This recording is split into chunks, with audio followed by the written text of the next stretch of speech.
Money is not hard because it's complicated. Money is hard because it's political. Not political like elections. Political like gravity. Like ownership. Like who gets to set the rules. And who gets told the rules are common sense. The public story is clean. Work hard. Save diligently. Be responsible. Invest when you can. That story is designed for social stability, not for wealth creation. Because wealth creation isn't a behavior, it's a position. In 2026, the position matters more than it has in a generation. AI is compressing the value of routine work, which means pay will increasingly lag behind output. The IMF has been blunt about the scale. AI is projected to affect a massive share of jobs globally, replacing some tasks and reshaping others. Source: meanwhile, the World Economic Forum is documenting how employers are already restructuring roles around automation and information processing. Source: so if your plan is earn more later, you're betting your future on a labor market that's being redesigned in real time. And inflation doesn't need to destroy you overnight to ruin your life. It only needs to keep quietly taxing your cash, year after year, until your savings becomes a museum of effort. The Bureau of Labor Statistics doesn't frame it like that, of course. They give you a calculator. But the math is the same. The dollar is not loyal to you. Source: here's the uncomfortable part. Most people don't have a money problem. They have a balance sheet problem. They live inside an income statement. Wages in, bills out. While the 1% live inside structures, entities, contracts, ownership, and cheap capital. That's why two people can make the same salary and live in completely different financial universes. And if you stay until the later chapters, I'm going to show you a rule that quietly separates people who accumulate wealth from people who merely touch money on its way to someone else. It's not a motivational idea. It's a structural one. You can recognize it in real estate, in private equity, in how founders keep control while raising capital, and in why the wealthy rarely cash out the way the public imagines. But I'm not giving you that rule yet, because if you hear it too early, it sounds like a slogan. You need the earlier chapters to build the lens. For now, I'll leave you with a mystery that will bother you once you see it. There is a silent rule of wealth that works like an invisible gate in the financial system.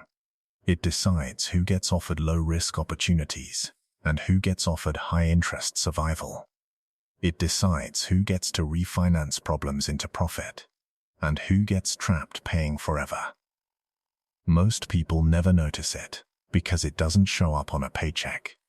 We'll come back to that rule later, because once you understand it, you may never look at hard work the same way again. Chapter 1: The Paycheck Prison. There is a moment that happens to almost every working adult, usually sometime in their late 20s or early 30s, when the reality of their financial situation snaps into focus with uncomfortable clarity. They are earning more than they ever have. They are working harder than they ever have. And yet the feeling of financial security, the sense that they are genuinely building something, refuses to arrive. The money comes in, the money goes out, the cycle repeats. And somewhere in the quiet of an ordinary Tuesday evening, a question forms that most people push away before it can fully materialize. Is this all there is?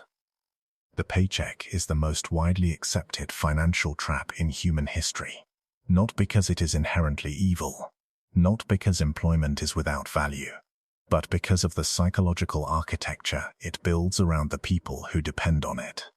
When your survival is tied to a monthly deposit from a single source controlled entirely by someone else, your entire relationship with risk, with opportunity, with time, and with your own potential gets quietly reorganized around the priority of not losing that deposit. You begin making decisions, not based on what you want to build, but based on what you cannot afford to jeopardize. The paycheck does not just pay your bills. It colonizes your thinking. Consider what the employment arrangement actually is at its structural core. You agree to contribute your time, energy, attention, and productive capacity to an organization. In exchange, the organization agrees to compensate you at a rate it determines, for a duration it controls. Under conditions it reserves the right to change, and with a termination clause that it can exercise at any point with relatively limited obligation. You have no claim on the value your work creates, beyond the agreed compensation. You have no ownership of the systems you help build. You have no residual income from the customers you serve, or the products you help develop. The relationship is a rental agreement, and you are the asset being rented. The lease renews every pay period, and the landlord holds every option. What if the rule you followed your entire life was designed to keep you average? The rule at the foundation of paycheck dependence is the belief that exchanging time for money is the natural and primary mechanism of financial life. This belief is so deeply embedded in modern culture that most people never recognize it as a belief at all. It feels like physics. It feels like the way the world simply works. But it is a framework, and frameworks can be examined, questioned, and replaced. The wealthy do not primarily exchange time for money. They build systems that exchange value for money, and the distinction is enormous. Value can be delivered at scale. Value can be delivered while you sleep. Value can compound. Time cannot be scaled, cannot be delivered while you sleep, and has never in the history of the universe compounded. The psychological damage of long-term paycheck dependence is rarely discussed in financial education, but it is profound and measurable. When you spend years operating inside a structure where your financial outcome is determined by someone else's decisions, your sense of financial agency erodes in ways that outlast any particular employment relationship. People who have been employees for decades often find, when they attempt to build independent income, that the muscle required for that kind of self-directed financial action has atrophied significantly. The tolerance for uncertainty that entrepreneurship or investing requires feels almost physically uncomfortable. Not because those activities are objectively more dangerous than employment, but because the paycheck structure has trained the nervous system to experience any financial uncertainty as a threat, rather than as the natural texture of building something real. The exit from the paycheck prison does not require quitting your job tomorrow. It does not require a dramatic gesture or a reckless leap. It requires a shift in how you categorize your employment income inside your larger financial strategy. The paycheck is not your financial foundation. It is your current primary fuel source, and fuel exists to be converted into something more durable. Every dollar that arrives as employment income carries within it the potential to be transformed into an asset, into a cash-flowing position that will still be producing returns long after the employment relationship that funded it has ended. The prison door is not locked from the outside. It has always been opened from within, by the decision to treat the paycheck as a starting point rather than a destination. And the first obstacle most people encounter when they try to make that decision is a story they have been told their entire lives about what financial safety actually looks like. Chapter 2. The Middle Class Myth: Safety is a Costly Fantasy. Somewhere along the path of modern economic development, a bargain was struck between institutions and individuals that was presented as a gift, but functioned more like a sedative. The bargain went something like this: follow the prescribed path, obtain the credentials, secure the stable employment, purchase the appropriate home, contribute to the retirement account, maintain the respectable lifestyle, and in exchange you will receive something called security. Generations accepted this bargain, not because they were naive, but because for a specific window of economic history, in certain parts of the world, it more or less delivered. The post-war decades produced conditions where steady employment genuinely did translate into stable, improving living standards for a broad middle class. The bargain appeared to work, and the appearance was compelling enough to outlast the conditions that made it functional. The economy of 2026 has rendered the middle-class safety bargain largely insolvent, but the cultural script promoting it has not caught up.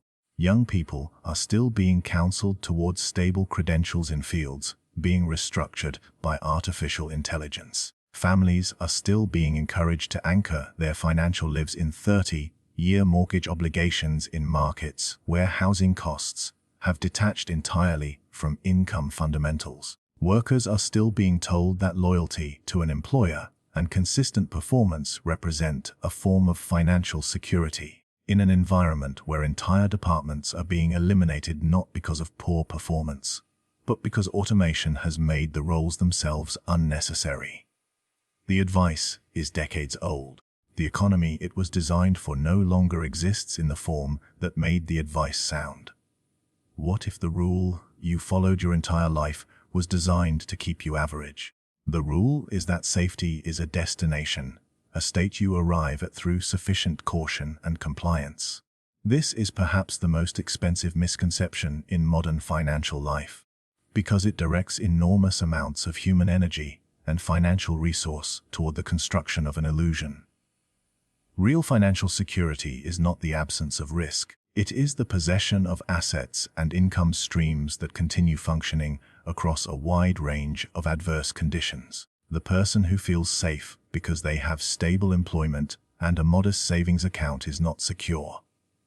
They are exposed in ways they cannot see, because their entire financial existence depends on conditions they do not control remaining favorable.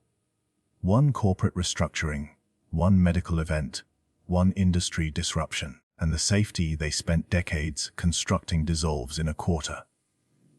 The middle-class financial path is expensive in ways that its proponents rarely calculate honestly. The 30-year mortgage on an appreciating home sounds like wealth building, and in some markets over some periods it genuinely has been.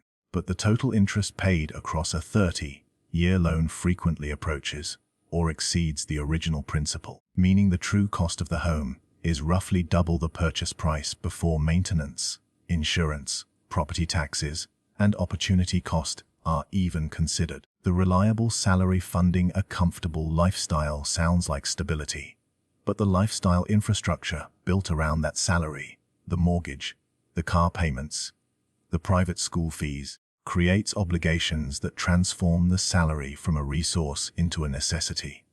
The retirement account growing steadily toward a distant future sounds like prudent planning, but locking the most productive financial years of a human life into instruments accessible only decades later, while ignoring the compounding that could have been achieved through active deployment in productive assets, is a trade-off that deserves far more scrutiny than it typically receives. The genuinely wealthy do not pursue safety through the middle-class framework.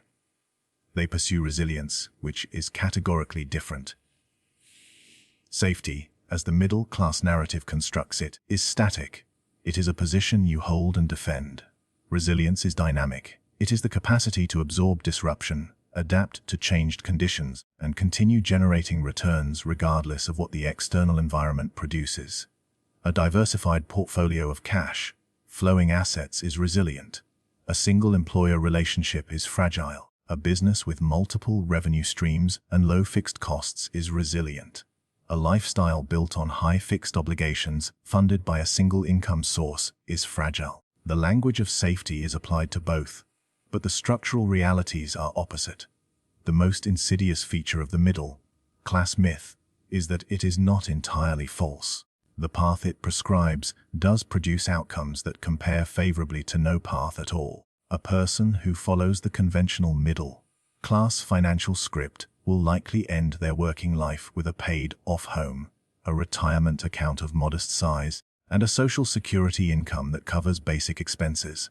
That is a better outcome than financial recklessness produces. But it is not wealth. It is survival, achieved at the cost of the financial potential that the same income, directed differently across the same decades, could have produced. The myth does not promise failure. It promises just enough success to prevent most people from ever questioning whether something fundamentally different was possible. Recognizing that it was possible and understanding what actually blocked the path to it requires confronting a financial enemy that most people never identify correctly. Chapter 3. The real enemy isn't debt, it's bad debt psychology. Almost every piece of popular financial advice treats debt as a problem to be eliminated. Pay it off aggressively, live debt-free, cut the credit cards, retire the mortgage early. The emotional framing around debt in mainstream financial culture is one of contamination, as though borrowed money carries a moral toxicity that virtuous financial behavior requires purging.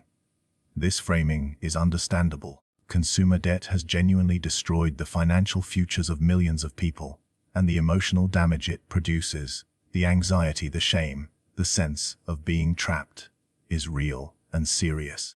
But the conclusion drawn from that damage, that debt itself is the enemy, misdiagnoses the problem in a way that leaves people financially underpowered for their entire lives, unable to access the tool that the wealthy use more aggressively and more strategically than almost any other.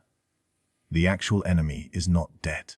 It is the psychological relationship most people have with borrowed money, a relationship shaped by urgency, emotion, status anxiety, and a fundamental confusion between what debt can do and what it actually tends to do in the hands of people who have never been taught to use it deliberately. When someone borrows money to purchase a depreciating consumer good, to fund a lifestyle their income cannot support, or to manage a short-term cash crisis with a high-interest instrument, the debt is destructive not because borrowing is inherently dangerous, but because the deployment has no productive return.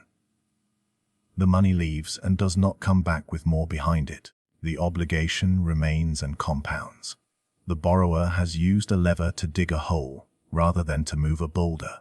What if the rule you followed your entire life was designed to keep you average? The rule is the binary choice between all debt being dangerous and no debt being acceptable. This binary leaves no room for the reality that the wealthy inhabit daily. That debt priced below the return of the asset it funds is not a liability, but a mathematical advantage. A real estate investor borrowing at 6% to acquire a property generating a 9% cash-on-cash return is not in debt in any meaningful emotional sense. They are arbitraging the difference between the cost of capital and the return on capital, and doing so with the bank's money rather than their own. The debt is a tool deployed in service of a productive outcome. Describing that arrangement with the same language used to describe credit card balances accumulated buying things that no longer exist is not just imprecise. It is the kind of imprecision that costs people their financial futures. The psychological patterns that make debt destructive rather than generative are specific and recognizable. The first is urgency-driven borrowing, the use of credit to resolve an emotional state, discomfort, desire, anxiety, boredom, rather than to fund a calculated investment. The purchase made on credit because it feels necessary right now rather than because the return justifies the cost is urgency-driven borrowing, and it accounts for the overwhelming majority of consumer debt carried by middle-income households. The second destructive pattern is status financing, borrowing to fund the visible signals of success rather than the underlying substance of it. The leased luxury vehicle, the financed premium wardrobe, the credit-funded vacation are all deployments of borrowed money into experiences and objects that produce zero financial return while generating ongoing obligation.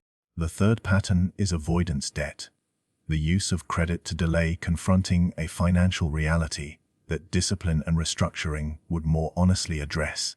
Each of these patterns has an emotional logic that feels compelling in the moment and produces compounding damage over time. Rewriting the psychological relationship with debt begins not with eliminating it, but with developing a rigorous framework for evaluating it before it is taken on. The single most important question in that framework is simple A. What is the productive return of this borrowed capital, and does that return exceed the cost of the debt by a meaningful margin? If the answer is yes, and if the cash flow generated by the deployment is sufficient to service the obligation without stress, the debt is a candidate for strategic use. If the answer is no, if the borrowed money funds consumption, status, or urgency rather than productive return, the debt is the familiar enemy that popular financial advice correctly warns against. The tool is the same in both cases. The outcome is determined entirely by the psychology and the framework brought to its use. Master the psychology, and debt transforms from the thing that keeps most people financially trapped into one of the primary mechanisms the wealthy use to build at a pace that unlevered saving can never match. Chapter 4. Why Smart People Stay Broke. The relationship between intelligence and wealth is far weaker than most people assume, and far weaker than the educational system implicitly teaches. The institutions that shape the first 2 decades of most people's lives reward cognitive performance, the ability to absorb information, analyze problems, construct arguments, and produce correct answers under structured conditions. These abilities are genuinely valuable. They open doors. They create opportunities. But they have almost no direct relationship with the behavioral patterns that determine financial outcomes over a lifetime. And in some cases, high cognitive ability actively interferes with wealth building by providing sophisticated intellectual tools for rationalizing financially destructive behavior. The financially intelligent but persistently broke individual is not a rare phenomenon. It is one of the most common profiles in the modern knowledge economy.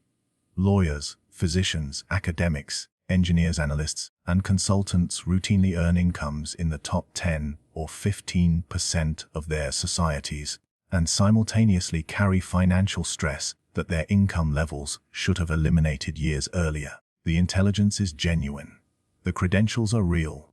The earning power is substantial, and the wealth is absent, replaced by a more elaborately justified version of the same paycheck to lifestyle cycle that less credentialed earners run at lower income levels.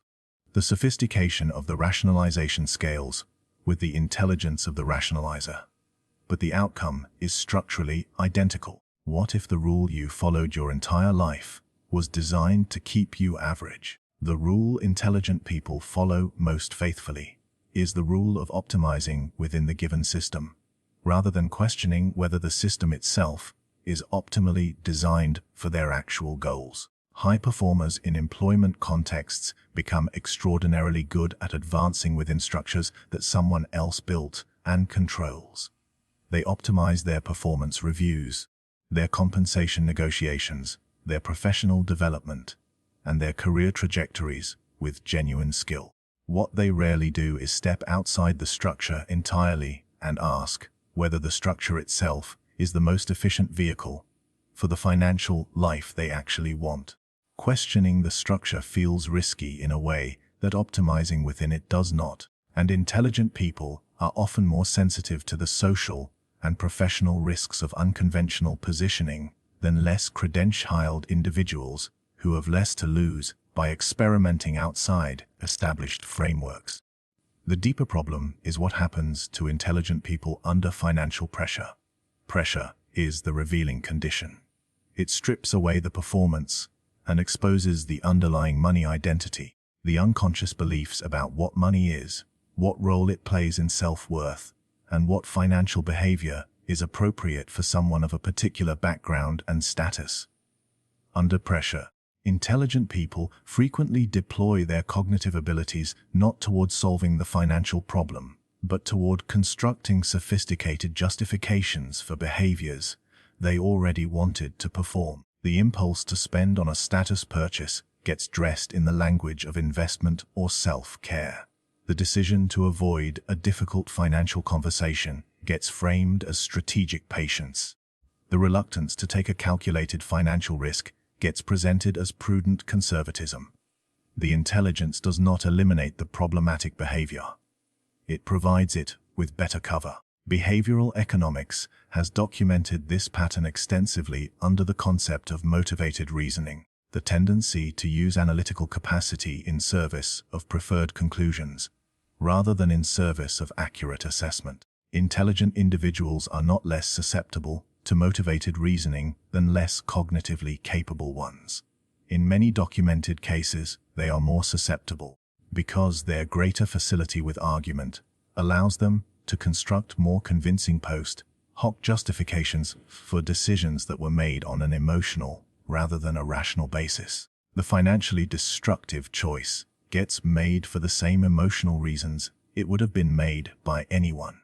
The intelligent person then builds an elaborate intellectual structure around it that makes the choice feel analytically defensible, which reduces the discomfort that might otherwise prompt correction.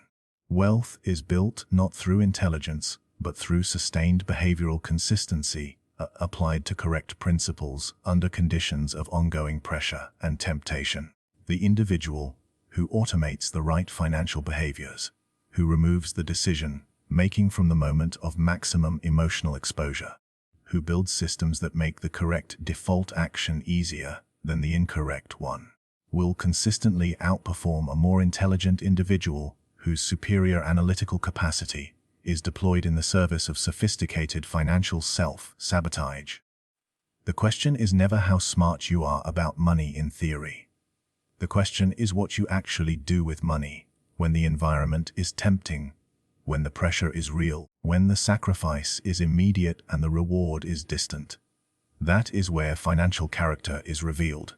And financial character, more than any other variable, is what the top 1% have developed that most people have not. Not as a personality trait they were born with, but as a trained response to money itself. Chapter 5. The 1% treat money like a soldier, not a pet. There is a particular relationship with money that the consumer economy actively cultivates, and it is the wrong one. Advertising, social media, and the entire architecture of modern retail work in concert to produce an emotional bond between individuals and their spending. Money becomes associated with comfort, with reward, with love, with identity, with the expression of values and desires. Treating yourself becomes a financial philosophy.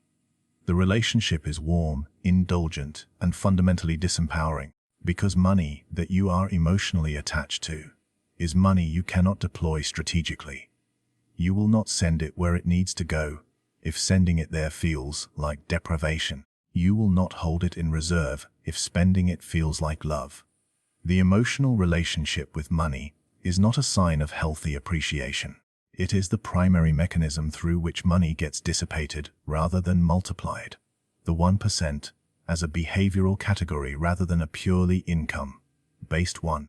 Relate to money with a discipline that looks almost cold to observers raised in the consumer emotional framework. They do not celebrate money arriving by immediately finding ways to spend it. They do not experience the accumulation of cash, flowing assets as a form of deprivation. They do not need money to express their identity or communicate their status, because their identity is not located in their consumption patterns. Money, in the framework of the genuine wealth builder, is not a companion to be indulged. It is a resource to be deployed with precision toward objectives that have been defined in advance. Every dollar has a job. Every deployment is evaluated against a return threshold. Every financial decision is made in service of the larger architecture being built, not in service of an immediate emotional state. What if the rule you followed your entire life was designed to keep you average? The rule here is that money exists to be enjoyed, that the ultimate purpose of financial accumulation is the consumption it eventually enables, and that enjoying money now is not fundamentally different from enjoying it later. This rule is the economic engine of the consumer society and the financial undoing of most people who accept it without examination. Enjoyment is not the enemy. A life of pure financial abstinence in service of a distant number is not a model worth following. But the timing and sequence of enjoyment relative to asset building determines whether you end up with a life of genuine options or a life of attractive-looking constraint. The wealthy enjoy their money too, but they enjoy it after their money has been put to work, after the systems are running, after the cash flow is established. They enjoy the returns. Most people enjoy the principle. The soldier metaphor is useful precisely because of what soldiers are trained to do that civilians are not. A soldier follows orders under uncomfortable conditions. A soldier goes where they are sent rather than where they prefer. A soldier maintains discipline when the environment is chaotic and the immediate incentives favor retreat. Money trained to function like a soldier goes into the asset when the market feels frightening, because the directive is the long-term return, not the short-term comfort. It stays in the position through volatility, because the assignment has not changed simply because the conditions have become temporarily unpleasant. It moves toward productive deployment rather than toward comfortable consumption, because the mission is multiplication rather than immediate satisfaction. In practical terms, this means that every dollar entering a wealth builder's financial life is immediately categorized and assigned before any discretionary decision is made about it. A predetermined percentage goes directly into investment and asset acquisition, automatically and without requiring a fresh decision each time, because the decision has already been made at the system level. What remains is allocated across obligations and lifestyle within defined parameters that do not expand simply because the income has grown. The money does not wait to see how the month goes before being deployed. It is assigned on arrival, the way a commanding officer assigns personnel to positions at the beginning of an operation, rather than waiting to see which positions feel most comfortable to fill. The result of treating money this way, over months and years and decades, is a financial life that looks almost incomprehensible to people operating under the consumer emotional framework. The assets accumulate with a steadiness that appears almost boring from the outside.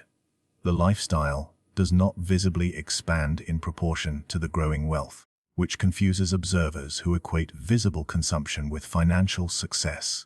The decision-making looks cold to people who expect financial choices to carry emotional weight, but the outcome, the compounding portfolio, the diversified cash flow streams, the growing distance between income and obligation, the accumulating options that genuine wealth produces, is the direct result of the discipline that the emotional relationship with money consistently prevents.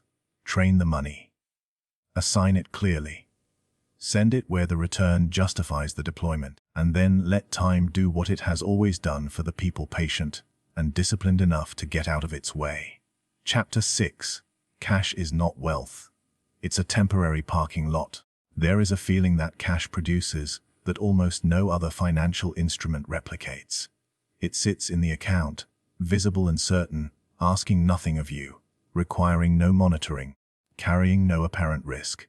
After years of market volatility, economic uncertainty, and the relentless pressure of financial decision-making, a substantial cash balance feels like finally being able to breathe.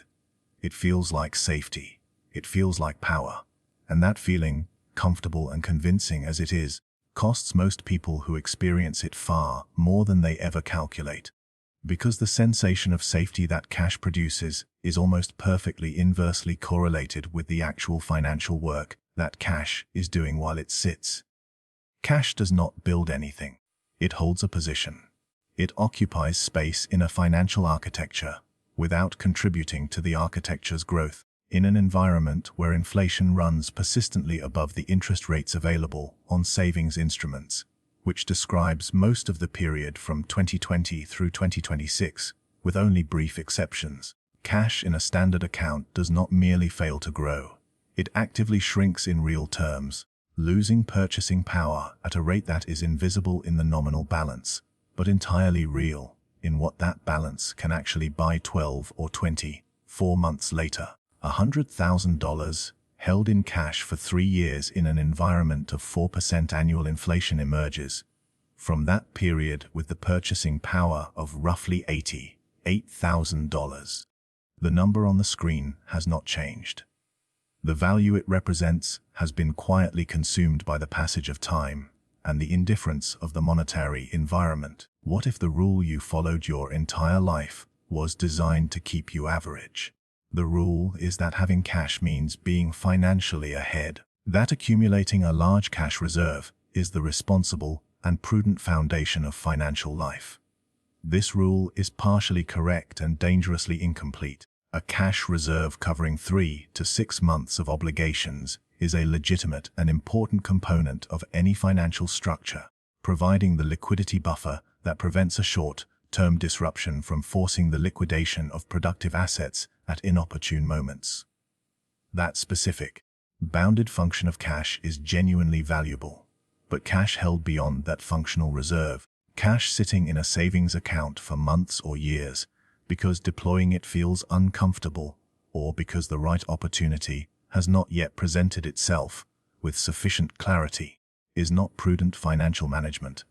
It is the most expensive form of hesitation available. The wealthy keep cash small and strategic for the same reason that military commanders keep reserves small and positioned for rapid deployment rather than comfortable and distributed evenly across the entire force.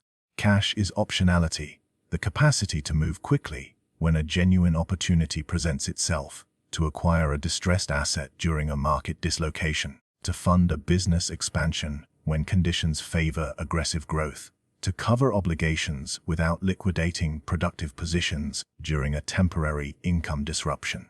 These are the legitimate functions of cash in a sophisticated financial architecture.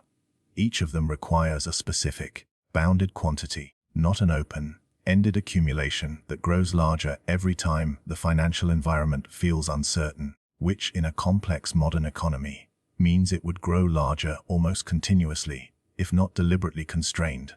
The alternative to holding excess cash is not recklessness.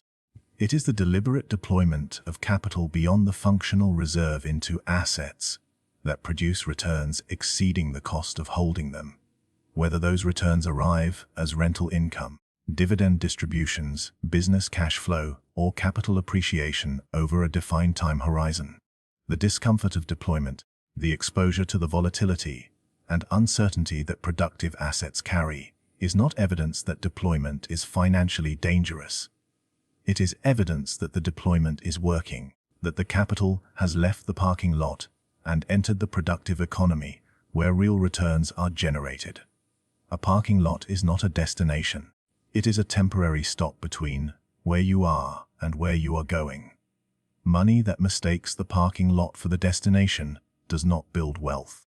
It slowly loses ground while the accounts of people who understood the distinction grow in ways that eventually become difficult to explain to anyone who never experienced the difference.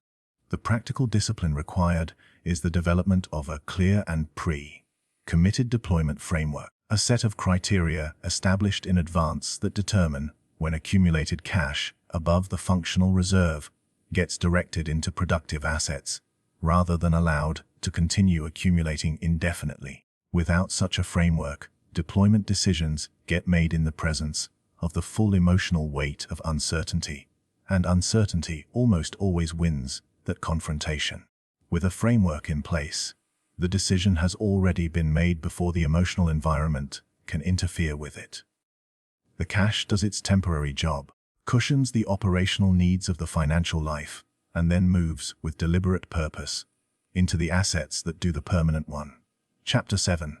The asset lens by cash flow, not stuff. The rewiring that genuine wealth building requires is not primarily numerical. It is not about learning to calculate returns or memorize valuation formulas or develop fluency with financial instruments, though all of those capabilities are useful in their place. The rewiring is perceptual. It is a fundamental change in the question you bring to every financial decision, a replacement of the question that consumer culture installs by default with a different question entirely, one that produces categorically different outcomes when applied consistently across years and decades. The default question, the one the entire architecture of modern marketing exists to trigger and exploit, is, what do I want? The replacement question, the one that restructures a financial life from the inside out, is, what pays for what I want? These two questions feel similar on the surface. They both orient toward desire and toward the satisfaction of desire, but they produce completely different decision trees. The first question leads to an object, an experience, a consumption event that satisfies the desire directly and immediately. The financial transaction ends there. Money left, satisfaction arrived briefly, and then the baseline reset, and the desire reasserted itself, slightly more expensive than before. The second question leads to an asset, something whose acquisition produces cash flow that then funds the satisfaction of the desire. The financial transaction does not end with the purchase. It creates a position that continues paying forward, funding not just this desire but future desires, while the principle that purchased it remains intact and continues working. What if the rule you followed your entire life was designed to keep you average? The rule is that consumption is the reward for financial effort, that the purpose of earning is the lifestyle it enables, and that delaying consumption in favor of asset acquisition is a form of deprivation rather than a form of leverage. This rule is the beating heart of the consumer economy and the primary mechanism through which average incomes produce average financial outcomes. Every time a desire is satisfied directly with earned income rather than with the cash flow produced by a deployed asset, the opportunity to build a permanent income stream from that dollar is permanently foregone. The dollar cannot be unspent. The asset it would have purchased cannot be retroactively acquired.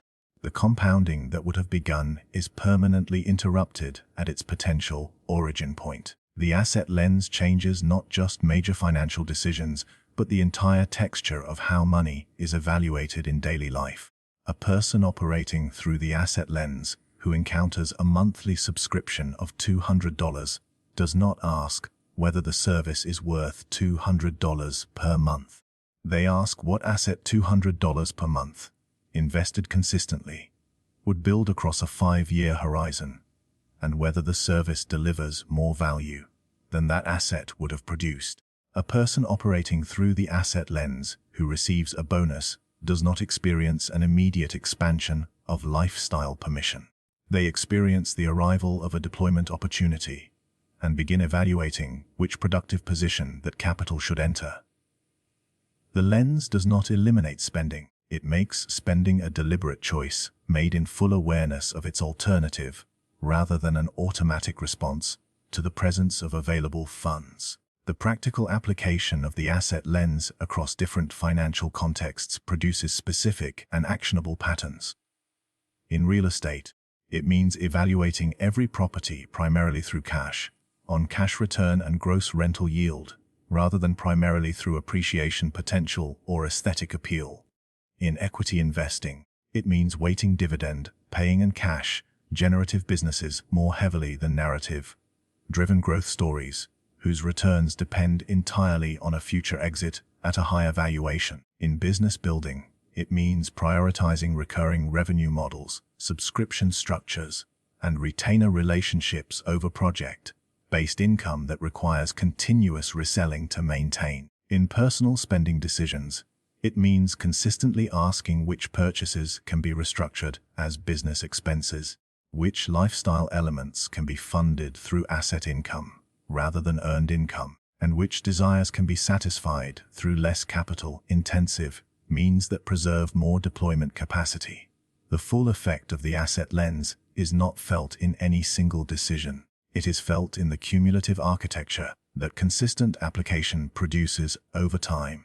A financial life built through the asset lens does not look dramatically different from a conventional financial life at any given moment in its early stages. The income may be similar. The visible lifestyle may be comparable. The difference is structural, and it is growing beneath the surface, accumulating in the form of positions that pay, streams that flow, and assets that appreciate, all funded by the deliberate redirection of dollars that a consumption-oriented financial life would have converted into objects and experiences that no longer exist. The question that changes everything is deceptively simple. Stop asking what you want. Start asking what pays for what you want. Then buy that first. Chapter 8. Compounding. The quiet violence of time. The word violence is not typically applied to financial processes. It belongs to dramatic events, sudden disruptions, things that happen fast and leave visible damage or visible transformation. Compounding is the opposite of dramatic. It is quiet, gradual, and entirely unremarkable at any individual moment of its operation. But extended across sufficient time, compounding produces outcomes of such magnitude that the word violence is actually the most honest description available for what it does to financial positions, for better or for worse, depending entirely on which side of it you occupy. It does not feel violent.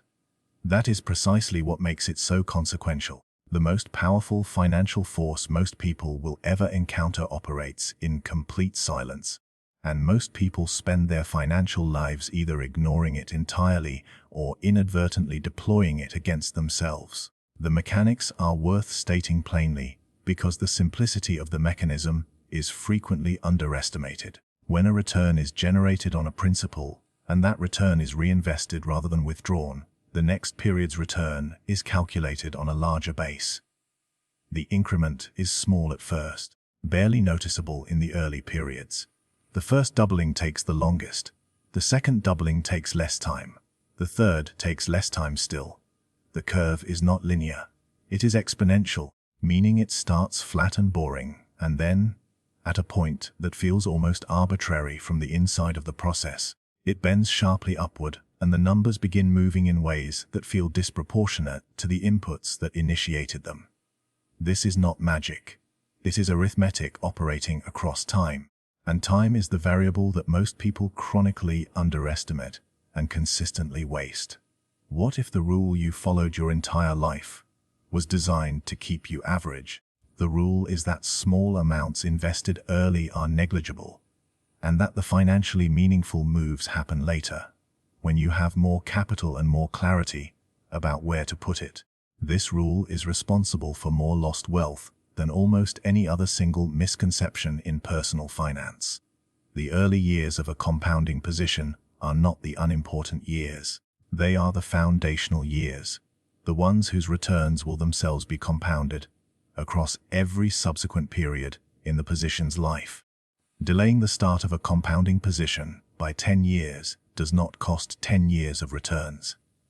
It costs the compounded returns on every dollar that would have been generated across those 10 years, across all the subsequent years they would have worked. The loss is not arithmetic.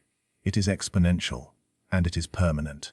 The other face of compounding, the one that mainstream financial education is far less enthusiastic about discussing with appropriate directness, is compounding working against you. Consumer debt compounds with the same mathematical indifference as investment returns, and it does so at rates that dwarf what most productive assets can generate. A credit card balance at 22% annual interest does not require the holder to make a single additional purchase to grow. It grows automatically, mechanically, and with the same quiet violence as a productive investment, except in the opposite direction. A $5,000 balance at 22%, serviced with minimum payments, extends across years and costs multiples of the original principal in interest before it is retired. The compound interest that builds wealth for investors is simultaneously building obligations for borrowers at rates the borrowers agreed to without fully internalizing the mathematics they were accepting. The behavioral requirement for compounding to work fully in your favor is straightforward and genuinely difficult to maintain. Leave the position alone. Do not interrupt the returns. Do not withdraw during downturns when the balance appears to be moving in the wrong direction. Do not liquidate when a more exciting opportunity appears and the current position seems to be producing returns that feel inadequate relative to whatever narrative is currently dominating financial media.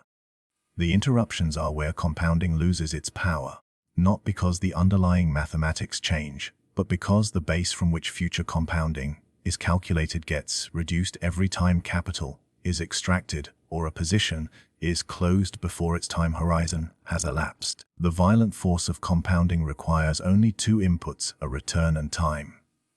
Providing both, continuously and without interruption, is the entire behavioral discipline. It is simple to describe. It is one of the hardest things in finance to actually do. Chapter 9. The tax reality. The game is scored after taxes. There is a number that appears on every pay stub, every investment statement, and every business revenue report that attracts the most attention and carries the least actual financial meaning. It is the gross number, the revenue before deductions, the income before withholding, the return before the government's share is calculated and removed. Gross numbers are the ones cited in salary negotiations, in business valuations, in investment return discussions, and in the comparisons people make when assessing their financial position relative to others. They are also the numbers that correspond least accurately to the actual financial reality being experienced, because no one lives on gross income. No one compounds gross returns. No one retires on gross accumulated wealth. Everything that actually matters in a financial life is calculated on what remains after the tax system has taken its share, and the gap between gross and net is not a rounding error. Across a working lifetime, it is often the difference between financial independence and financial adequacy. The tax system in every developed economy is not a flat, neutral extraction of a fixed percentage from all financial activity. It is a layered, differentiated structure that applies different rates to different types of income, different rates to different holding periods, different treatments to different types of entities, and different obligations to different organizational structures. These differences are not accidental. They are deliberate policy choices that reflect the government's interest in encouraging specific economic behaviors, and they create systematic advantages for people who understand how to structure their financial activity in alignment with those incentives. The wealthy do not primarily minimize taxes through aggressive avoidance or ethically questionable schemes. They minimize taxes through the structural choices that the tax code explicitly rewards, choices that are available to anyone who understands them and is willing to organize their financial life accordingly. What if the rule you followed your entire life was designed to keep you average? The rule is that tax planning is something you do in April, retrospectively, after all the financial decisions of the prior year have already been made with zero consideration of their tax implications. This approach to taxation is the financial equivalent of checking the score of a game. You are playing without knowing the rules. The decisions that determine tax outcomes are made throughout the year, in the asset classes chosen, in the holding periods maintained, in the entity structures used, in the income types generated, and in the timing of income recognition and deduction claims. By the time a tax professional examines the prior year's activity, the outcomes are largely fixed. Optimization at that stage is marginal at best. The leverage point is always in the decision-making, before the financial action is taken, not in the reporting after it has already occurred. The most structurally significant tax differentials available to wealth builders center on the distinction between ordinary income and capital gains.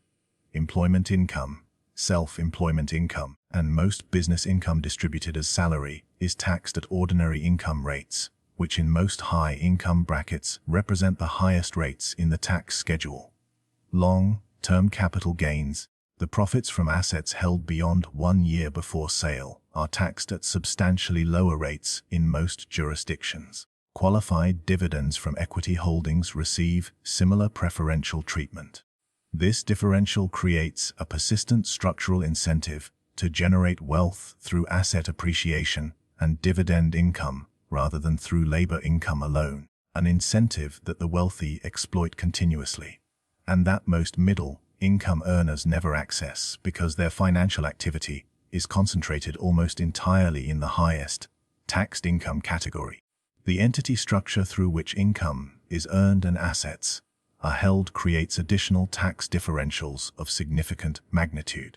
Business owners operating through appropriate corporate or pass-through structures have access to deduction categories unavailable to employees, allowing legitimate business expenses to reduce taxable income before it is ever subject to the personal tax rate. Real estate investors access depreciation deductions that shelter cash flow from taxation, even when the underlying asset is appreciating in market value, creating a circumstance where income is received and taxes are legally deferred or reduced simultaneously. Retirement and tax-advantaged investment vehicles allow compound growth to accumulate without annual taxation, dramatically accelerating the compounding effect covered in the previous chapter by removing the annual tax drag that reduces after-tax compounding rates for non-advantaged positions. None of these mechanisms require exotic legal structures or aggressive interpretations of ambiguous rules. They are the standard architecture of sophisticated financial life, available to anyone willing to understand and apply them with appropriate professional guidance. Chapter 10. The Career Strategy the 1% Actually Use. The advice most people receive about their careers at the age when it matters most comes from people who built their own careers inside a different economy, under different technological conditions, with different risk profiles and different opportunity structures than the one that actually exists today. Follow your passion is the most frequently repeated piece of career advice in modern culture, and it is also among the most financially dangerous, not because passion is irrelevant to professional satisfaction, but because it inverts the sequence that actually produces both financial security and the freedom to eventually work on what genuinely matters. Passion without a cash engine behind it is not a career strategy. It is a wish, and wishes compete poorly against monthly obligations. The career strategy that the 1% actually use, examined across the biographies and documented decision patterns of people who have achieved both financial independence and professional freedom, follows a sequence that is almost the inverse of what conventional career advice prescribes. It does not begin with the question of what you love. It begins with the question of what the market values highly enough to pay for at rates that generate meaningful surplus above your cost of living. Not what is interesting, not what feels meaningful, what the market compensates at a premium, and whether you can develop sufficient competence in that domain to command that compensation reliably, and with growing leverage over time. What if the rule you followed your entire life was designed to keep you average? The rule is that career satisfaction and financial outcome are naturally aligned.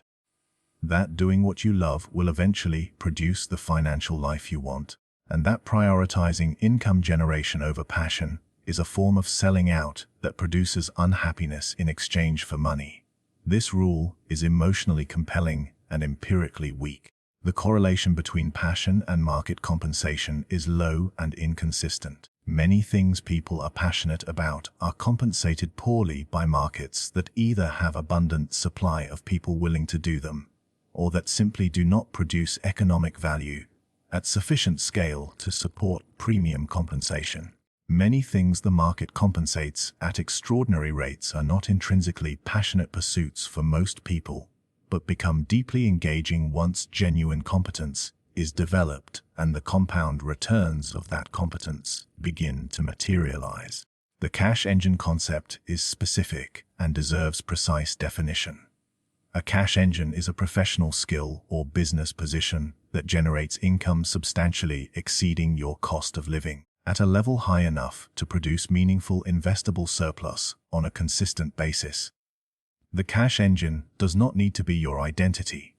It does not need to be your calling. It needs to work reliably and at sufficient scale to fund the asset acquisition that eventually produces the optionality the passion first advice promises, but almost never delivers without independent financial foundation. The professional who develops a high-value skill in technology, finance, medicine, engineering, law, or any other premium, compensated domain, and who applies the financial disciplines from the preceding chapters to the surplus that skill generates, is building toward a specific destination, the point at which their asset income is sufficient to cover their obligations without requiring their continued professional participation. Optionality is the destination that the cash engine funds, and it is worth being precise about what optionality actually means in this context. It is not retirement in the traditional sense of stopping productive activity. It is the removal of financial necessity from your professional decision-making. When your assets produce sufficient cash flow to cover your life, you are no longer working because you must. You are working if you choose to continue, because the work itself is worth doing on its own terms. At that point, passion becomes a viable organizing principle for professional life, not as the strategy that creates financial security, but as the reward that financial security makes available. The sequence matters enormously. Passion first, cash engine second is the path that produces financial anxiety, with occasional professional fulfillment. Cash engine first, optionality second.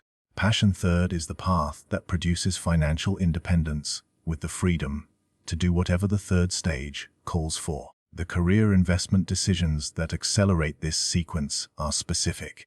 Developing skills that compound in value, where 10 years of experience in a domain produces capabilities that cannot be replicated by someone with 2 years of experience regardless of their raw ability, creates a growing income premium that widens the gap between earnings and living costs over time. Building a professional reputation that generates inbound opportunity, rather than requiring continuous outbound effort, reduces the energy cost of maintaining the cash engine while increasing its output. Developing ownership stakes in businesses, rather than remaining purely compensated as an employee, converts professional contribution into asset value that compounds independently of ongoing labor input. Each of these moves shifts the career from a pure time for money exchange into something that begins to resemble the asset architecture that the rest of this book has been building toward. The career is not separate from the wealth-building strategy. Structured correctly, it is the first and most powerful asset in the entire portfolio. Chapter 11. The Leverage Spectrum, from Dangerous to Surgical. The word leverage carries a different emotional charge, depending on who hears it and what their financial history has been. For someone who watched a family member lose a home in a foreclosure, leverage sounds like a trap. For someone who used a mortgage to acquire a property that tripled in value over 15 years, leverage sounds like the smartest decision they ever made. Both reactions are understandable, and both are incomplete, because they are responding to specific outcomes rather than to the underlying principle that produced those outcomes. Leverage is not defined by the result it produces in any particular case. It is defined by the relationship between borrowed capital, the asset that capital funds, and the cash flow available to service the obligation. That relationship can be engineered for safety or stumbled into recklessly, and the difference between those two approaches is not a matter of luck or timing. It is a matter of where on the leverage spectrum the decision was made. The leverage spectrum runs from one extreme to the other, with a wide and important middle ground between them. At the reckless end sits borrowed capital deployed into depreciating assets with no income, generating capacity, funded by variable rate obligations that can reset beyond the borrower's capacity to service them, with no margin of safety between the income available and the payment required. This is the leverage that produces the stories people use to justify avoiding debt entirely. The over-leveraged property purchases at peak valuations with interest only financing, the margin accounts wiped out by a brief but violent market correction, the business expansion funded entirely by high interest credit that the revenue growth never materialized fast enough to justify. These are not cautionary tales about leverage as a concept. They are cautionary tales about leverage deployed without a coherent framework, without stress testing, and without honest accounting of the downside scenarios that were entirely foreseeable had anyone been looking at them clearly. What if the rule you followed your entire life was designed to keep you average? The rule is that leverage exists on a binary, that it is either dangerous and to be avoided or useful and to be embraced, and that the primary task is simply to decide which camp you belong to. This binary prevents most people from ever developing the analytical sophistication required to use leverage surgically, because surgical use requires a spectrum rather than a binary. It requires the ability to evaluate any specific leverage opportunity on its own structural merits rather than filtering it through a blanket emotional policy. The binary thinker either avoids leverage entirely and leaves significant wealth building capacity permanently on the table, or embraces leverage enthusiastically without the framework to distinguish between positions that are architecturally sound and positions that are structurally fragile regardless of how optimistic the surrounding narrative sounds. Surgical leverage occupies the far end of the spectrum opposite reckless deployment, and it has specific, identifiable characteristics that distinguish it from every other point along the continuum. The first characteristic is rate arbitrage. The cost of the borrowed capital is meaningfully lower than the expected return on the asset it funds, and that spread is wide enough to remain positive under adverse conditions, rather than only under best-case assumptions. The second characteristic is cash flow coverage. The asset generates income sufficient to service the debt obligation with a comfortable margin remaining, meaning the obligation does not depend on asset appreciation to justify its existence. The third characteristic is structural resilience. The leverage does not collapse if the asset declines in value by a moderate amount, because the loan-to-value ratio was conservative enough at origination to absorb a correction without producing a margin call or a forced liquidation. The fourth characteristic is purpose alignment. The leverage funds an asset that belongs in the portfolio on its own merits, and the debt is a tool for accelerating acquisition, rather than a substitute for the discipline of actually building a productive position. When all four characteristics are present simultaneously, leverage behaves like architecture rather than like a wager. Architecture is load-bearing. It is designed to hold weight under specified conditions, with safety factors built in to handle loads beyond the design's specification. Architectural leverage holds through market corrections, through vacancy periods in real estate, through revenue fluctuations in business, through the volatility that every productive asset class experiences in the normal course of its existence. It does not require perfect conditions to survive. It was designed from the beginning to handle imperfect conditions, because the person who structured it understood that imperfect conditions are not exceptional events to be hoped against. They are the normal environment in which all financial positions must ultimately perform. The practical development of leverage sophistication follows a progression that mirrors the spectrum itself. Early leverage experience should be conservative almost to the point of feeling unnecessary, chosen not primarily for its return amplification, but for the operational learning it provides. How does the asset actually perform under different conditions?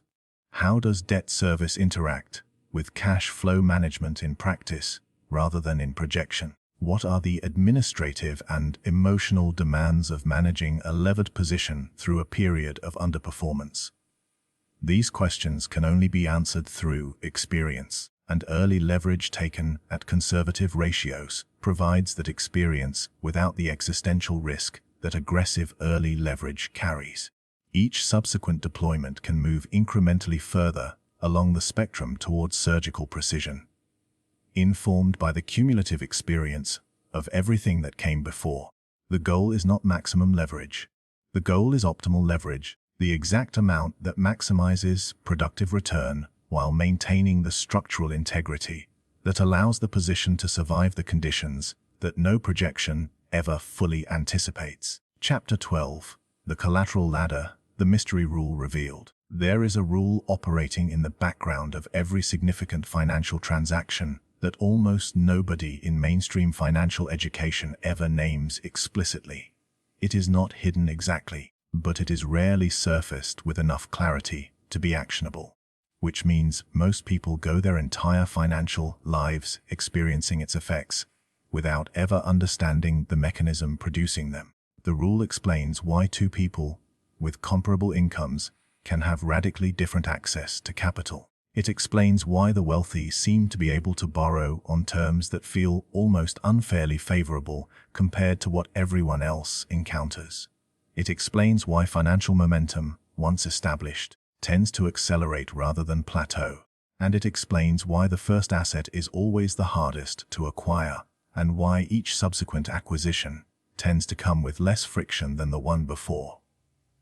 The rule is the collateral ladder, And once you can see it clearly, the architecture of wealth accumulation becomes comprehensible in a way it simply was not before. Collateral is what you pledge when you borrow. It is the asset you offer as security against the obligation you are taking on, the thing the lender can claim if the borrower fails to perform. Most people encounter collateral in its most basic form. The house secures the mortgage. The car secures the auto loan. The collateral in these transactions is the asset being purchased with the borrowed money. The lender is protected by the value of what they funded. This is the ground floor of the collateral ladder, the entry point available to most people with adequate income and reasonable credit history. It is functional but limited because the only collateral available is the asset currently being financed, and the terms reflect the lender's assessment of that specific asset and that specific borrower in isolation. What if the rule you followed your entire life was designed to keep you average? The rule is that borrowing capacity is primarily a function of income, that how much you earn determines how much you can borrow, and that the path to greater borrowing capacity runs through earning more. Income matters, and lenders do evaluate it, but income is not the primary variable that determines the quality of capital access available to sophisticated borrowers. The primary variable is the collateral base, the accumulated portfolio of assets whose value can be pledged to support new obligations, whose cash flows can demonstrate debt service capacity independent of personal income, and whose existence signals to lenders a level of financial sophistication and asset management experience that changes the terms of every conversation. The person with a significant asset portfolio is not just borrowing against those assets. They are presenting an entirely different risk profile than the income-only borrower, and the market prices that difference in ways that compound dramatically over time. The ladder metaphor is apt because each rung enables access to the next. The first productive asset, acquired with the most conservative leverage available and managed to demonstrate reliable cash flow, does two things simultaneously. It generates the income that begins building the financial surplus required for the next acquisition, and it establishes the collateral position that makes the next acquisition's financing available on improved terms. A rental property with a documented history of positive cash flow is not just an income-generating asset. It is evidence, in a form that lenders can evaluate objectively, that the owner understands how to select, acquire, and manage a productive position. That evidence changes the conversation with every subsequent lender. The second acquisition comes with better terms than the first. The third comes with better terms than the second. Each successful rung of the ladder strengthens the borrower's position for the climb. The collateral ladder also operates through mechanisms beyond traditional real estate lending. A seasoned investment portfolio can be pledged as collateral for a margin facility, allowing the investor to borrow against the portfolio's value to fund additional acquisitions, without liquidating the existing positions and interrupting their compounding.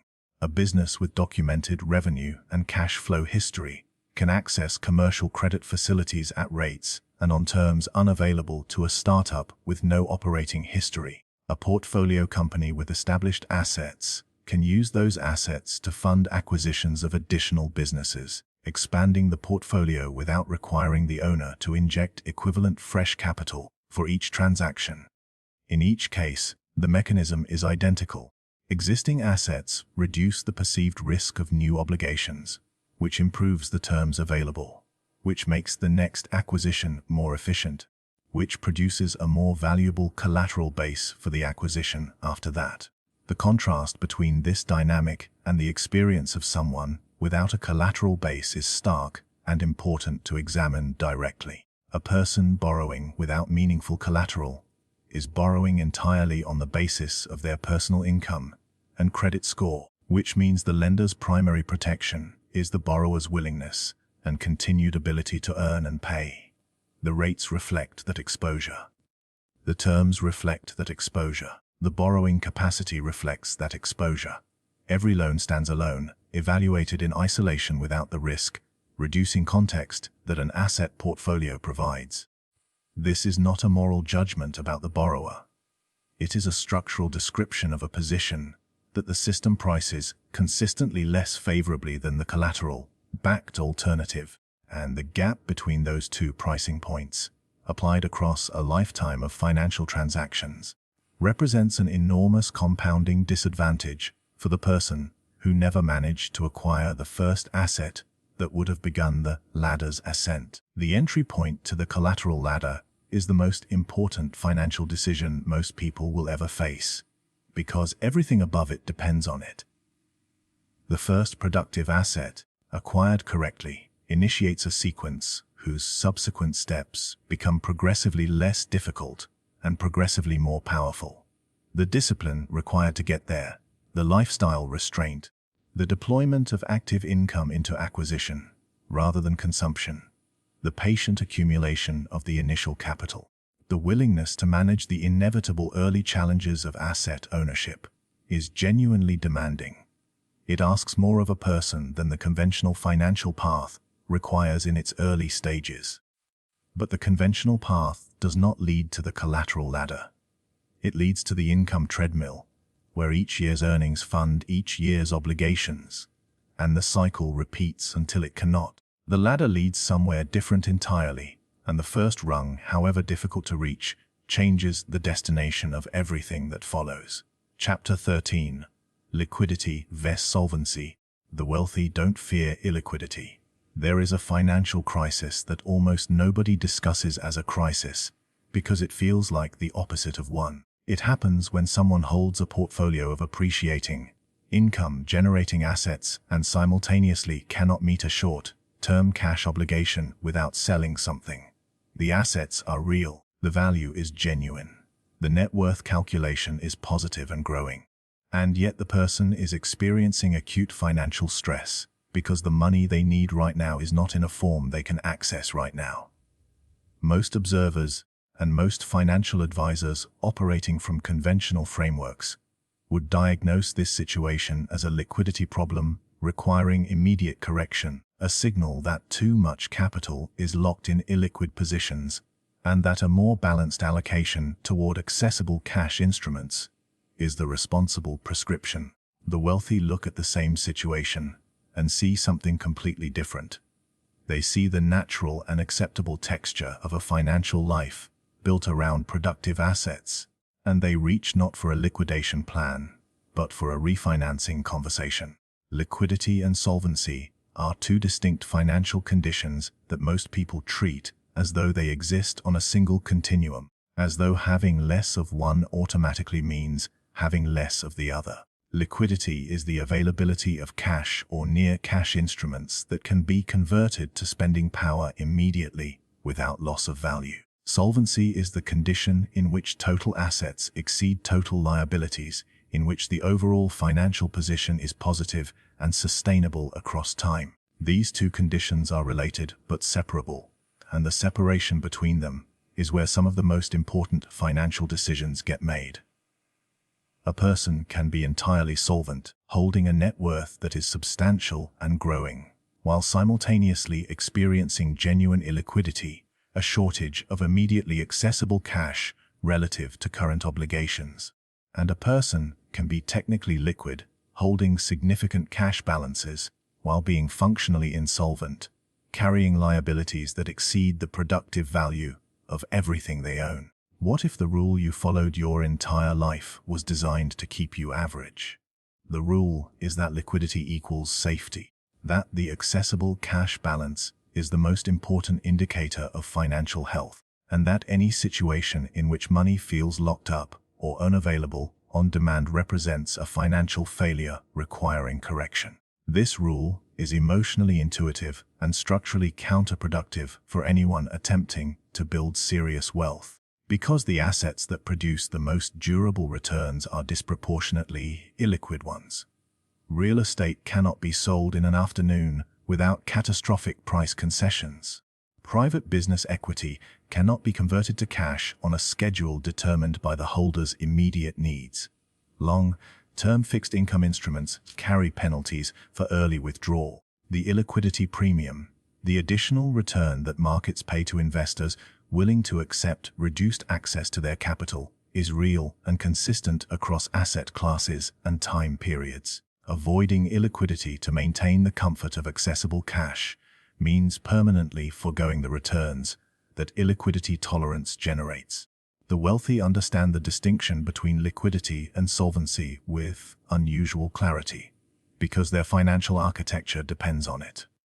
A real estate investor holding 10 properties, each carrying a mortgage and each generating positive monthly cash flow, is not in a precarious financial position simply because they cannot instantly liquidate their portfolio without triggering significant transaction costs and market exposure.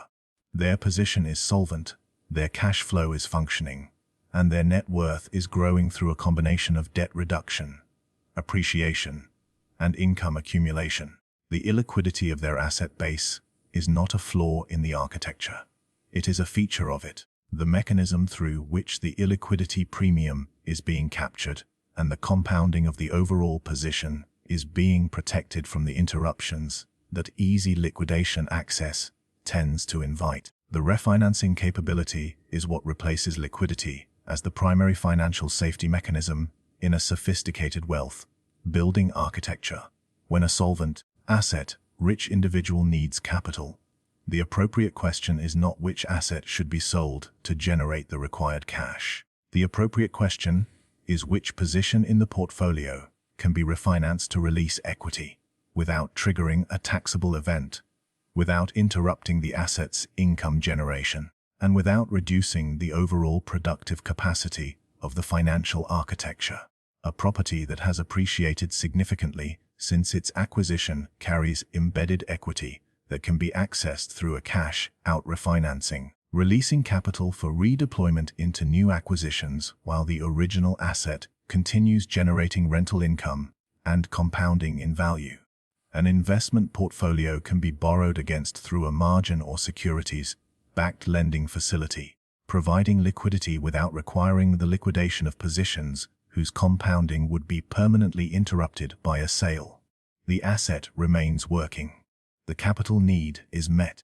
The tax event is deferred. This is the mechanics of how the wealthy access capital, without dismantling the productive architecture they spent years assembling.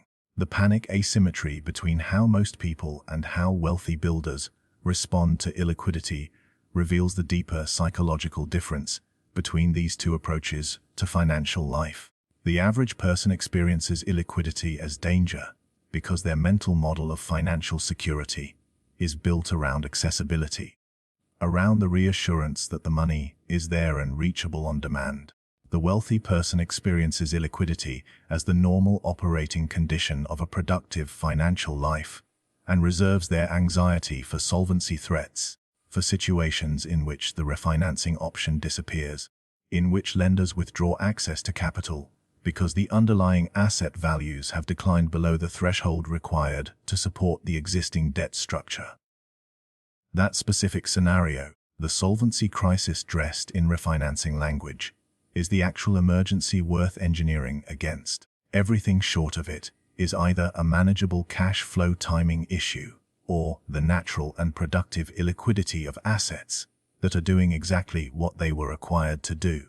Building a financial architecture that can tolerate and exploit illiquidity without becoming vulnerable to genuine solvency risk requires three structural commitments that operate simultaneously. The first is maintaining cash flow positivity across the asset portfolio, ensuring that the income generated by productive positions covers their obligations with sufficient margin to absorb operational variance without requiring emergency liquidity. The second is preserving refinancing access through conservative loan-to-value ratios that leave meaningful equity cushion between the asset's market value and the debt it carries, protecting the refinancing option through moderate market corrections rather than exhausting it during the acquisition phase.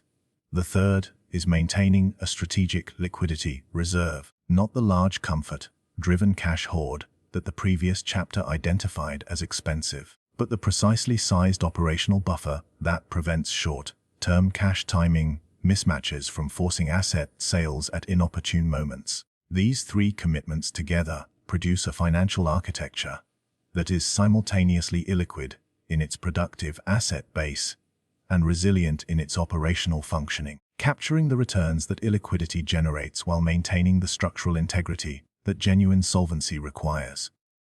Chapter 14.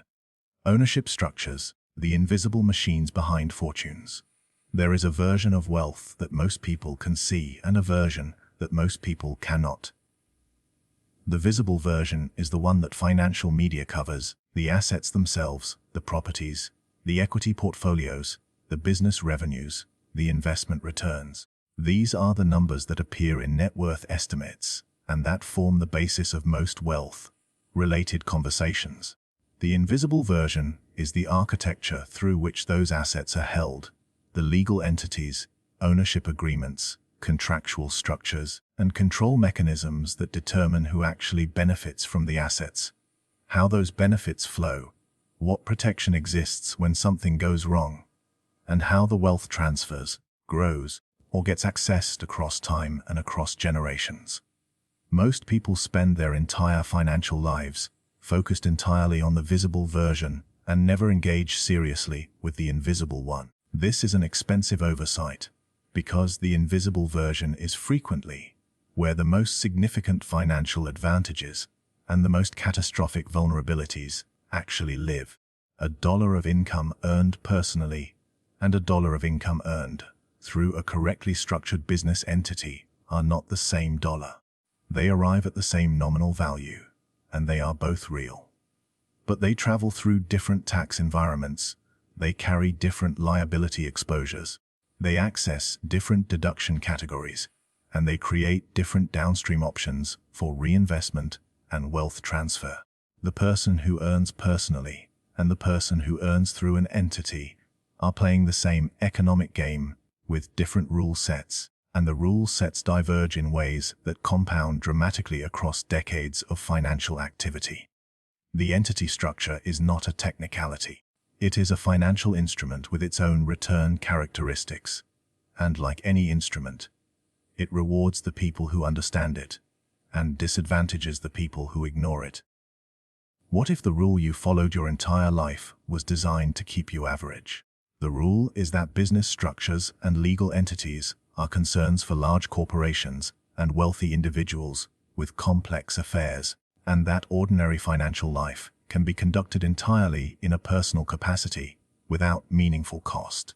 This rule is perhaps the most expensive passive assumption in personal finance, because the threshold at which entity structures begin producing significant financial advantage is far lower than most people believe, and the cost of establishing and maintaining them is far lower than most people assume. A self-employed professional generating $50,000 of annual business income who operates as a sole proprietor rather than through an appropriate entity structure is almost certainly overpaying taxes, carrying unnecessary personal liability exposure, and missing deduction categories that a simple structural change would make accessible. The gap between what they pay and what a comparably earning individual operating through the correct structure pays is not marginal.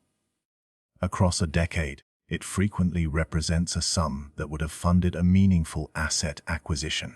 The landscape of ownership structures spans a range of forms, each with distinct characteristics that make it appropriate for specific purposes and inappropriate for others. The single member limited liability company provides liability separation between personal assets and business obligations while maintaining tax simplicity, making it the appropriate starting point for most individuals beginning to conduct business activity or hold investment assets outside their personal name. The multi-member limited liability company adds the capacity for partnership economics, profit sharing, and the formalization of ownership agreements among multiple parties, making it the natural vehicle for joint ventures and co-investment arrangements where the terms of participation need to be documented and enforceable. The S Corporation introduces payroll mechanics that, when structured correctly relative to the business's total income, can produce meaningful self Employment tax savings for business owners generating income above a certain threshold. The C corporation creates a separate tax entity with its own rate environment, relevant primarily when retained earnings are being accumulated within the business rather than distributed, or when the business is being structured for institutional investment or eventual sale. Beyond the basic entity forms, the sophisticated use of trusts introduces capabilities that entities alone cannot provide. A revocable living trust does not change the tax treatment of the assets it holds during the grantor's lifetime, but it eliminates the probate process that would otherwise govern the transfer of those assets at death, reducing the time, cost, and public exposure associated with the transition. An irrevocable trust removes assets from the grantor's taxable estate entirely, at the cost of surrendering control over those assets, a trade-off that becomes increasingly attractive as estate values approach the thresholds at which transfer taxes become significant. A grantor-retained annuity trust allows the appreciation on transferred assets to pass to beneficiaries with reduced gift tax exposure, providing a mechanism for transferring growing asset value across generations at a fraction of its projected future cost. These instruments are not exotic tax shelters. They are standard components of any serious wealth transfer architecture, available to anyone whose asset values justify the planning costs involved. The contractual dimension of ownership structures deserves equal emphasis alongside the entity and trust frameworks, because contracts are where the actual terms of economic relationships get defined and enforced.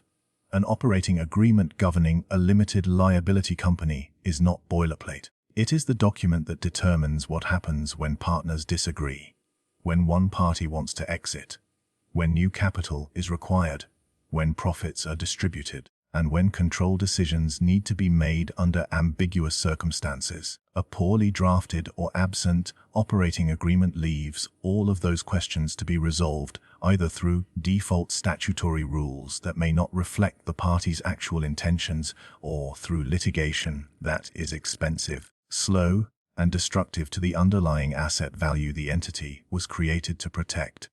A shareholder agreement in a closely held corporation, a partnership agreement in a real estate joint venture, a licensing agreement governing intellectual property use.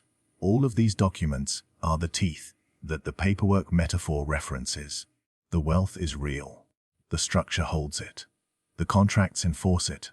Remove the contracts and the structure loses its integrity, regardless of how valuable the underlying assets may be. The integration of ownership structures into a coherent wealth architecture produces effects that extend well beyond the tax and liability benefits most people associate with entity planning.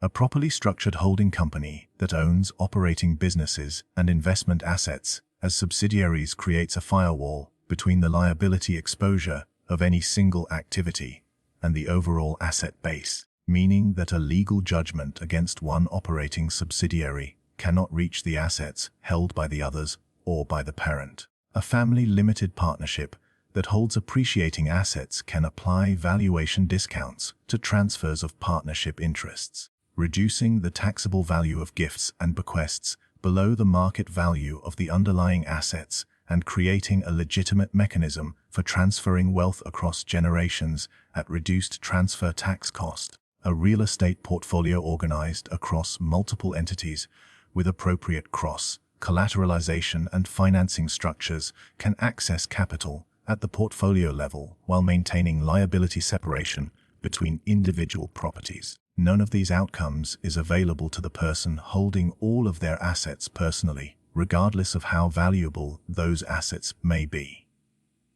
The structure is not a luxury that wealth makes possible. It is a precondition that makes a specific kind of wealth buildable in the first place.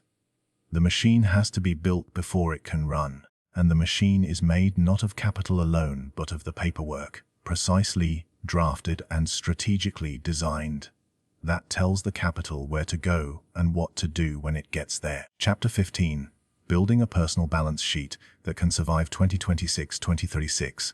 Every financial crisis in history has followed the same basic script. Conditions that appeared stable revealed themselves to be fragile.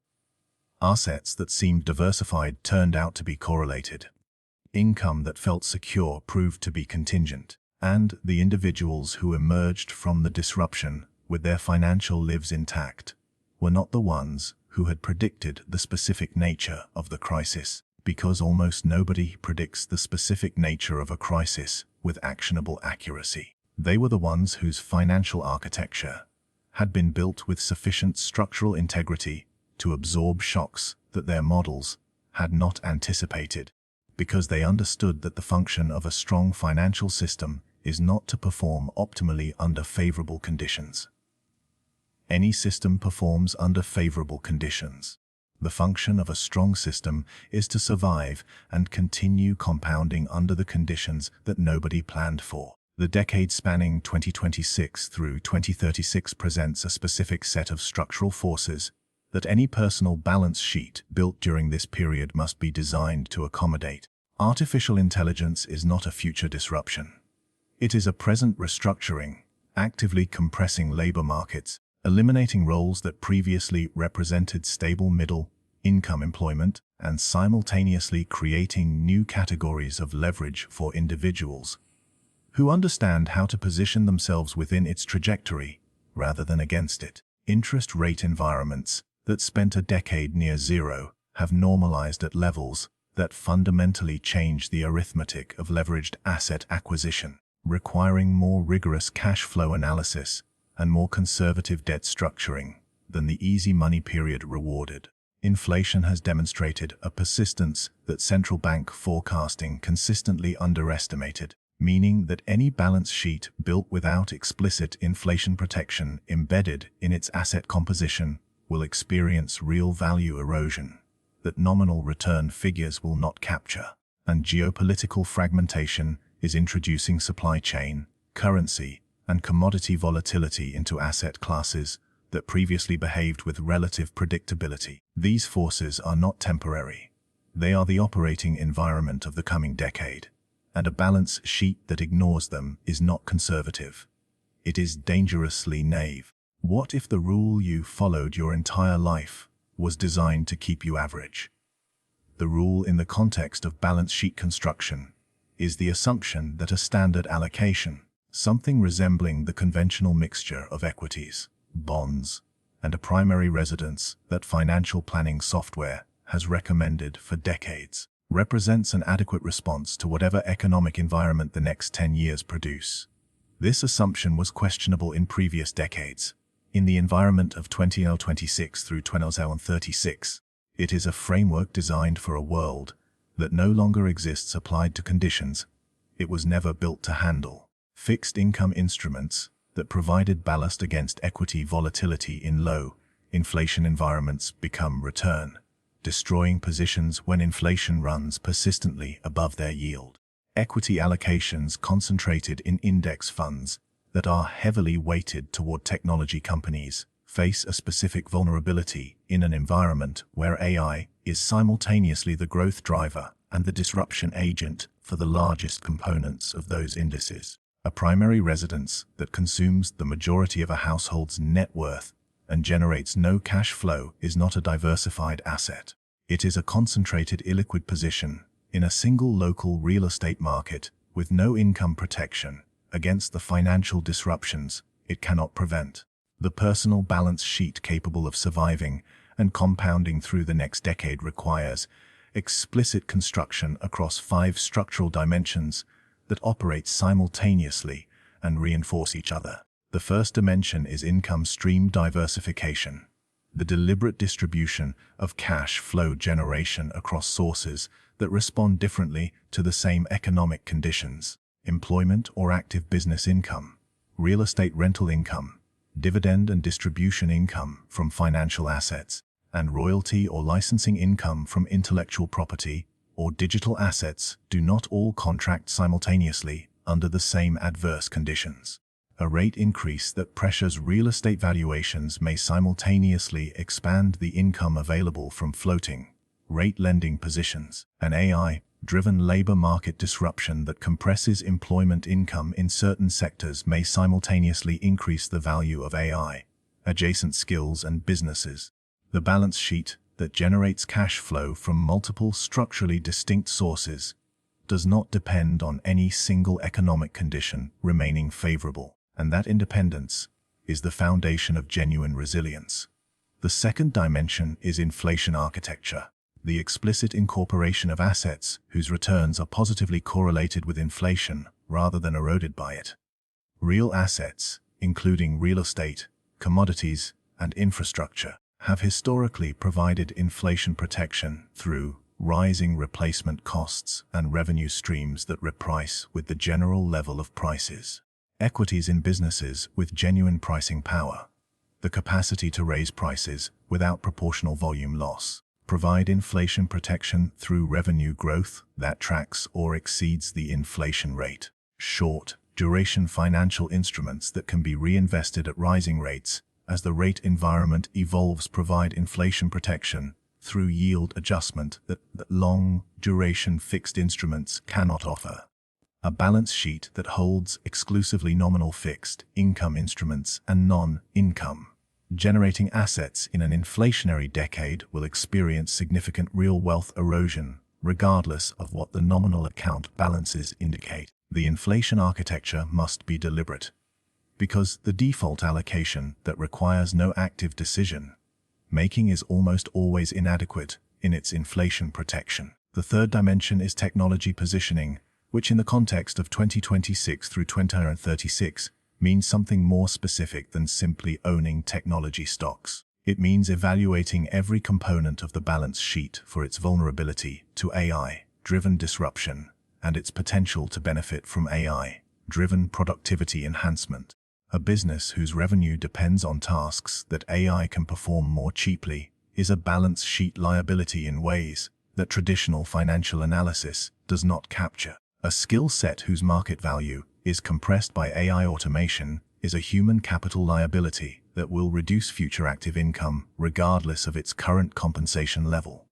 Conversely, a business whose productivity is amplified by AI tools whose output scales without proportional cost increases because AI handles the scaling work is a balance sheet asset whose value the traditional metrics systematically understate.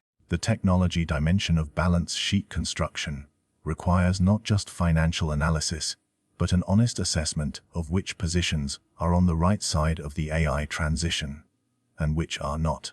The fourth dimension is liquidity architecture, the deliberate calibration of the balance sheet's accessible cash position against its productive illiquid positions, applying the principles from the previous chapter with specific attention to the refinancing environment of the coming decade. Higher base interest rates mean that the cost of carrying illiquid positions through a refinancing event is higher than it was in the zero-rate period, requiring either wider cash flow margins on productive assets or more conservative leverage ratios that preserve refinancing access even when rates remain elevated. The liquidity reserve needs to be sized, not just against normal operational variance, but against the specific scenario of a rate environment that makes refinancing temporarily unavailable or prohibitively expensive. Because that scenario is no longer a remote tail risk, it is a demonstrated possibility that the recent rate cycle confirmed with clarity.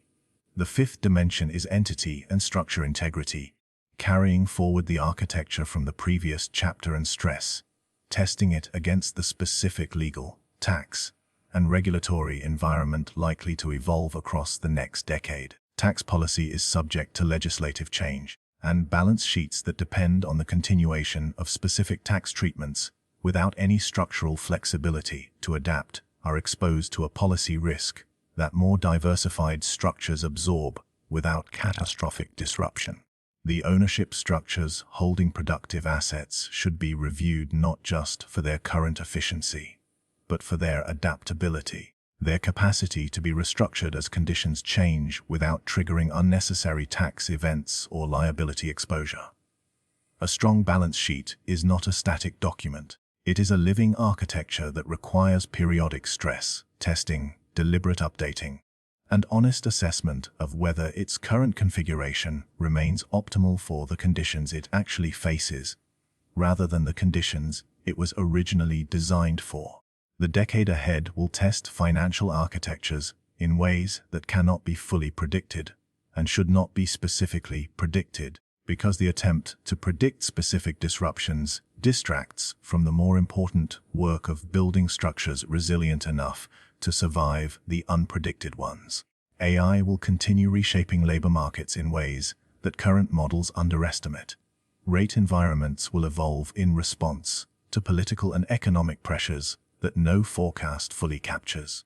Asset classes will experience dislocations that create both genuine losses for the unprepared and genuine acquisition opportunities for those with the liquidity and the structural capacity to act. The personal balance sheet that survives and compounds through all of it will not be the one that guessed correctly about which specific outcomes materialized. It will be the one built with sufficient diversification across income sources, sufficient inflation protection in its asset composition, sufficient technology awareness in its positioning, sufficient liquidity discipline in its structure, and sufficient legal integrity in its ownership architecture to remain functional and productive regardless of which particular version of the next decade actually arrives. Strong systems do not require favorable conditions. They require only that they were built strongly enough to outlast the conditions that were not. Chapter 16. The Long Game. Designing a Life Where Money Obeys.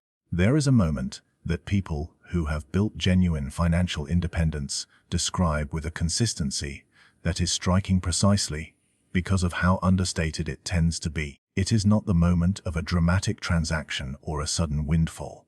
It is quieter than that. It is an ordinary morning, usually, when they realize that the day ahead contains no financial obligation that their systems cannot meet without their direct participation. The rent has been collected. The dividends have been deposited. The business has opened and begun serving customers. The assets are working, and the human being who built all of it is standing in the middle of a Tuesday with something that most people spend their entire lives pursuing, without ever quite reaching. A genuine choice about what to do with the hours in front of them. Not a choice constrained by what the employer needs. Not a choice shaped by what the next paycheck requires. A choice. Actual, unencumbered, structurally supported choice. That is the end state this entire book has been building toward, and it deserves to be examined carefully, because understanding it precisely is what makes building toward it possible. The phrase financial independence is used so frequently and defined so loosely that it has lost much of its operational meaning. For most people who use it, it functions as a vague aspiration, a feeling of having enough, of not worrying about money, of being free from financial stress. These are real and valuable conditions, but they are psychological descriptions rather than structural ones, and they can be mimicked temporarily through high income without ever being genuinely achieved through system design. True financial independence, in the structural sense that this book has been describing across 15 chapters, is a specific and measurable condition. It is the state in which the cash flow generated by your asset base covers your obligations and desired lifestyle without requiring your active labor to sustain it. Not approximately. Not almost.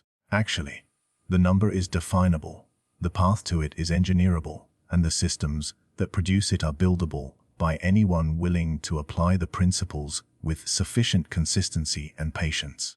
What if the rule you followed your entire life was designed to keep you average?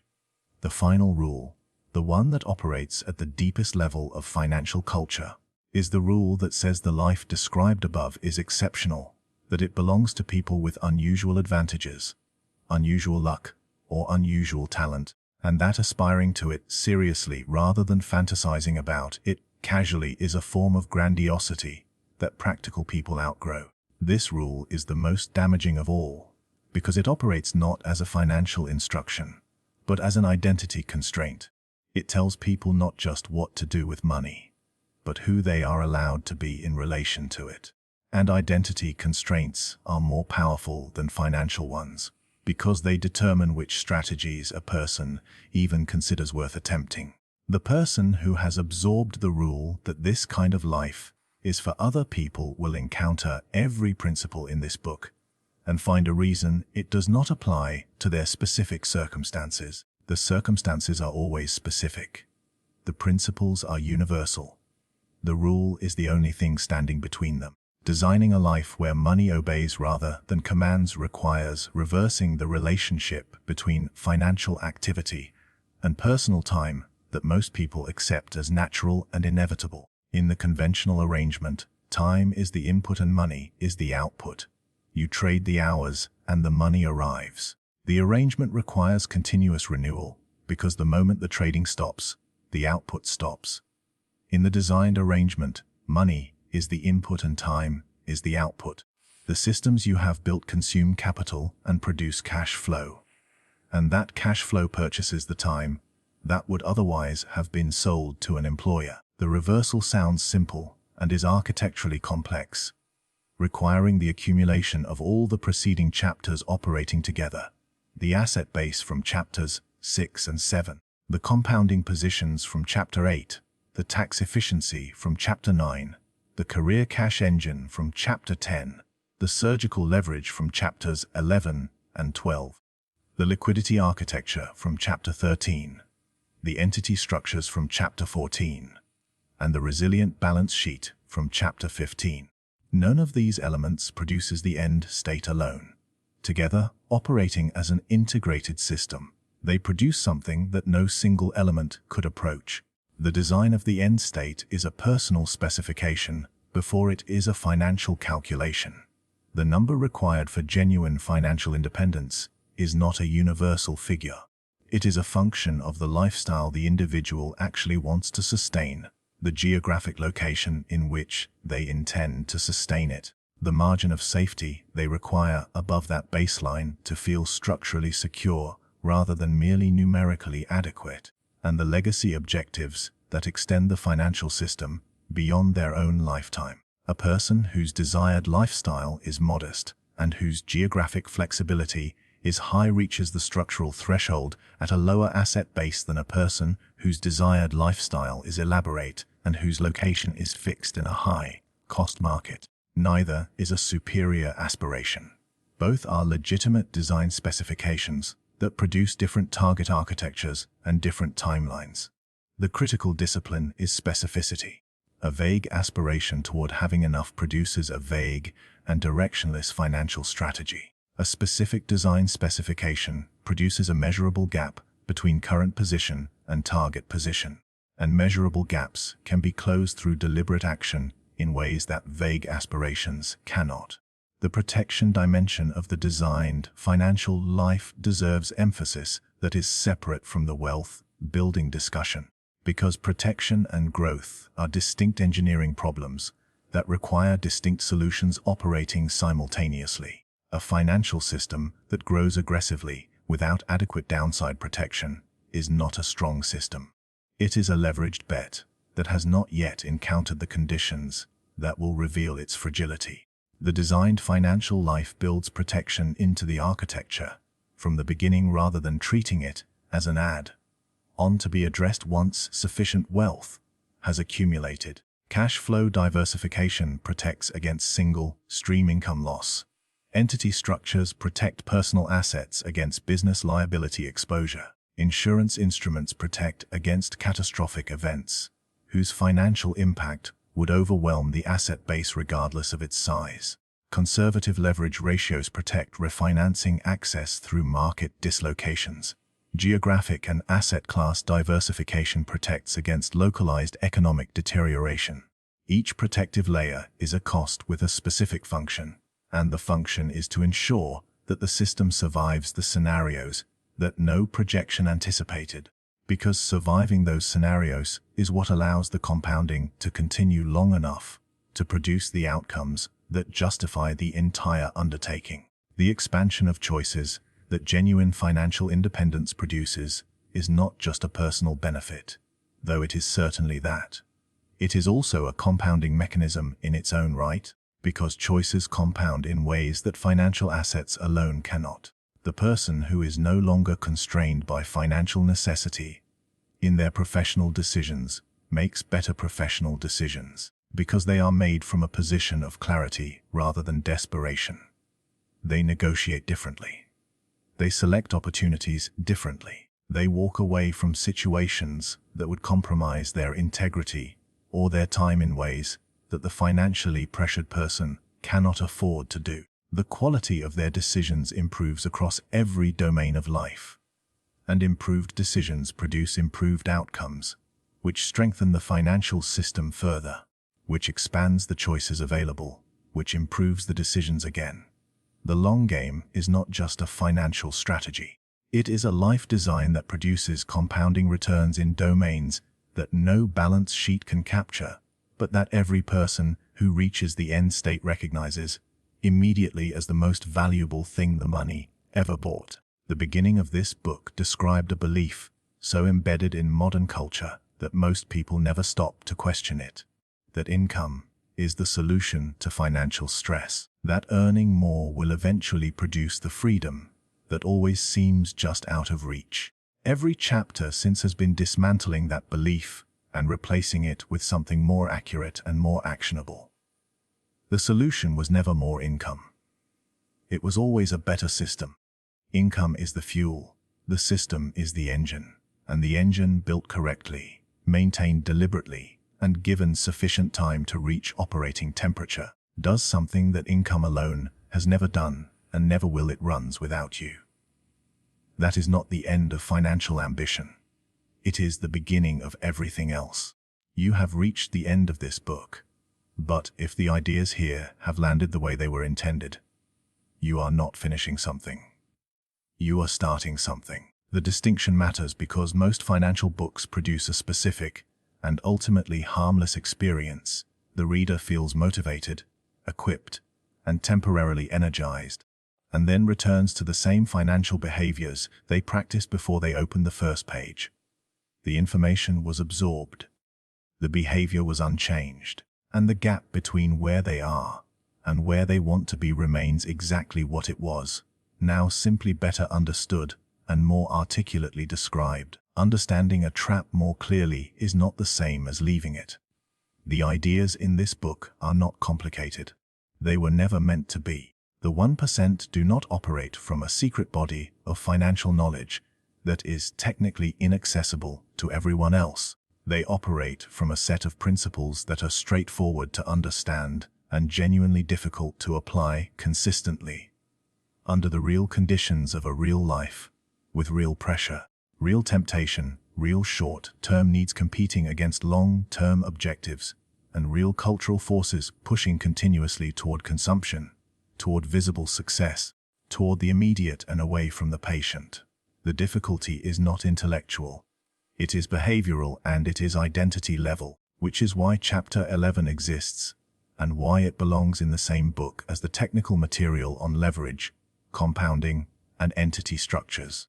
You cannot separate the mechanics of wealth from the psychology of the person operating them, because the person operating them is either the system's greatest asset or its most consistent point of failure.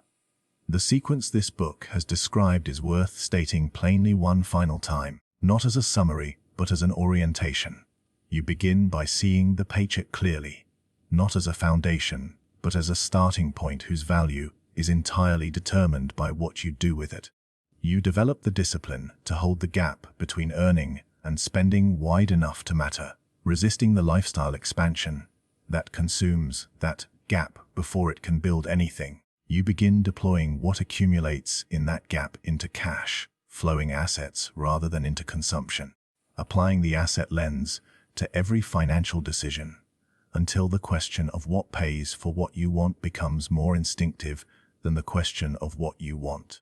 You use the compounding effect of time and reinvestment to grow those positions. You structure them through appropriate entities to protect and optimize them. You leverage them surgically where the arithmetic supports it, and you build the entire architecture toward the specific and measurable condition in which the cash flow produced by your systems exceeds the cost of your life. At that point, the game changes permanently. Not because the financial work is finished, it is never finished, but because the relationship between your time and your money has been fundamentally reversed, and that reversal is irreversible once it is genuinely achieved. There is one final thing worth saying that financial books rarely say directly. The freedom this book describes is not primarily about money. Money is the mechanism. The freedom is about time, about attention, about the quality of presence available to a human being who is not spending the majority of their mental and emotional energy managing financial anxiety, servicing obligations they did not choose consciously, or trading hours they will never recover for dollars that disappear before they can build anything. The person who builds the system described in these pages does not just end up wealthier. They end up more available to their relationships, to their curiosity, to whatever they determine their life is actually for once the financial noise quiets enough to hear that question clearly. That is the long game. Not the accumulation itself, but what the accumulation makes possible. Build the system, play the long game, and then use what it produces for something worth producing it for.